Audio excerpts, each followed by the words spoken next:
turafise n'umuti ufasha baje abantu bagwaye bariye sumu ofete hari imiti abantu benshi bafata ugasanga irabagirira ingaruka irabatuma bagira amadiyare canke ibintu byo kuvomisa. Uyu muti rero dufise urabafasha cyane ibyo bindi bibazo bitabayeho, kandi umuti woroshe gufata cyane ko nta consequence nimwe ugira ku mubiri w'ubuntu, ahubwo ukwega ijya sumu baguhaye imaze kunyengetera mu maraso ukayikwega yose ukayikura ugaca mu mwanda mukuru nta ngorane nimwe biguteye. Ukabafasha no kujyanye no mwibanga ry'abubatsi, mu kurangura amabanga y'abubatsi turafise umuti bafasha cyane. Ego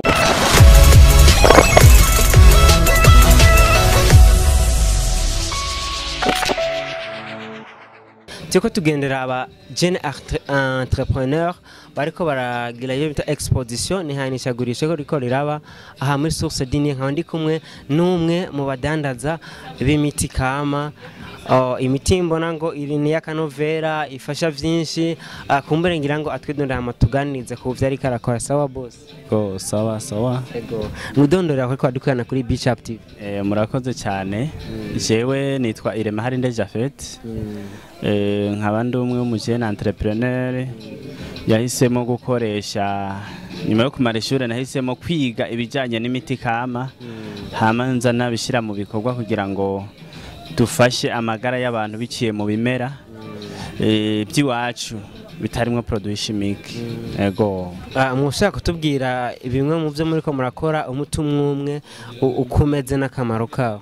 Okay, murakoze cyane. Nkaha turafise amavuta ya moringa. Amavuta ya moringa meza cyane afasha abantu ku ngwara zo kurukoba, abantu bakunda kugwara ingwara z'ibihushi, bimeme, canke abantu bambara ibirato ugasanga biradegaje amodeli. Aya mavuta naragiye formation yo kuyakora, igenda yakora. Hampande y'ibyo turafise ibimera kama nk'igisuru, turafise romare n'ibindi bitandukanye nka aloe. Turafise n'umuti ufasha baje abantu bagwaye bariye sumu. Ofete hari imiti abantu benshi bafata ugasanga irabagirira ingaruka irabatuma bagira amadiyare canke ibintu byo kuvomisa. Uyu muti rero dufise urabafasha cyane ibyo bindi bibazo bitabayeho, kandi umuti woroshe gufata cyane ko nta consequence nimwe ugira ku mubiri w'ubuntu, ahubwo ukwega ijya sumu baguhaye imaze kunyengetera mu maraso ukayikwega yose ukayikura ugaca mu mwanda mukuru nta ngorane nimwe biguteye.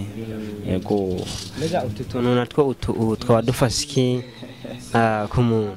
Utuntu twiza cyane tuba twita sesame. Sesame ngati hari carte sesame? Apana. Oya, carte sesame ofete nijya carte sesame nimvira ko baba barayikoze base y'iki kimera bita sesame, kubera ko turafasha cerveau, kubera ko dufasha cerveau. Carte sesame nayo yishize mu cyuma irazana ibyo wayihaye, ni kuvuga ko ivyibuka. Akana ko rero umuntu akunda kurya sesame cyane, cerveau ibiri update, ibiri ku mwanya vraiment, ibiri ku mwanya, kuko cyane cyane abantu b'abanyeshure, abantu bakunda kwama bafise umutwe umeneka, bibagira amaburi atandukanye, ujya sezamura tumbera tukakwereka ibimera bifasha cyane gufasha cerveau. Sesame rero ni kimwe mu ibyo bimera bifasha gose, bifasha cerveau.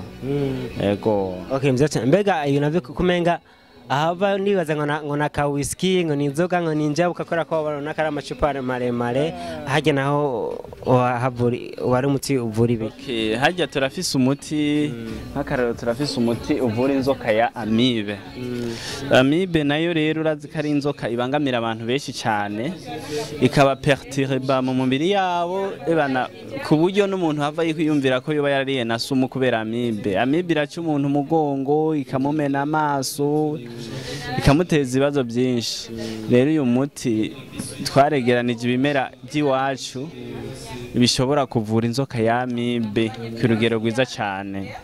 Yego. Aha none nta wundi muti mushaka kwereka abantu ukaze nk'abantu batamenyereye hano mu gihugu cyacu kugira ngo bashobore kuzoza kubashorera akandi kantu mu misagije kandi gati koba kari ngaha. Turahari cyane aba bantu babatama bageze mu zabukuru barakunda guhura n'ikibazo cya prostate. Turafise rero umuti kama ubafasha kuvura prostate ku rugero rwiza cyane kandi utababangamiye nta kintu na kimwe, nta produit chimique irimwo, ukabafasha no kujyanye no mwibanga ry'abubatsi mu kurangura amabanga y'abubatse. Turafise umuti bafasha cyane. Ego tukagira n'indi miti itandukanye uko ubona ari produit nyinshi zidasa niko zimwe zose zigenda zifise ibyo bivura. Argile verte, amakara ariyo bita charbon actif, argile blanche, ibyo zose turazifise. Apare ibyo rero turafise umuti w'abantu bagomba kugabanya ibiro. Hariho abantu baba barariye indya nyinshi, ibinure, ugasanga afise ibinure byinshi. Nawe birasaba mu minsi bizoza, bisaba ko uza nawe urajya kuri regime ugatangira gufata umuti kama bitaragwira, kuko turayifise imiti igabanya ibinure mu mubiri bitaraba byinshi. Yego. Dufise imiti myinshi iva hanze akenshi, namwe mugamuti reka tugire ingufu dukora imiti kama yo ngahe iwacu. Mbega muko mukora gute kugira ngo iyi miti kama iwacu no tuzoyishore hanze nka kujya hanze bashora imiti yabo mu gihugu cyacu? Urakoze cyane. Nizo ngufu turiko turakora kandi tukabandanya duhimiriza dusaba leta mvyeyi, leta nkozi kuturonsa ahantu hashobora gutegwa ibimera kama bitakiboneka mu iyi minsi kandi byingira akamaro cyane, tworonka gusumba uko twoza kubikura hanze, kuko hari ibimera kama bikenewe cyane ngaha mu gihugu cy'iwacu. Mugabo ubu ntabyo turiko turaronka, biratugora cyane. Niyo mpamvu tuguma twensista dusaba leta mvyeyi ko yodufasha kugira ngo ibyo biterwa bimwe bimwe hamwe hoboneka amatongo. Hariho ibintu byinshi tworima bikatworohereza abarundi, amagara y'abarundi akoroherwa gusumba biciye mu bimera. Reka tubashimire cyane, twifuze n'iterambere kandi ibikorwa byanyu. Murakoze cyane. Murakoze. Sawa, tubashimire cyane, mugumane nacu. Ni Bishop TV, ndabise ko inyuma kamera ari Bikori LMG. Turabakunda cyane.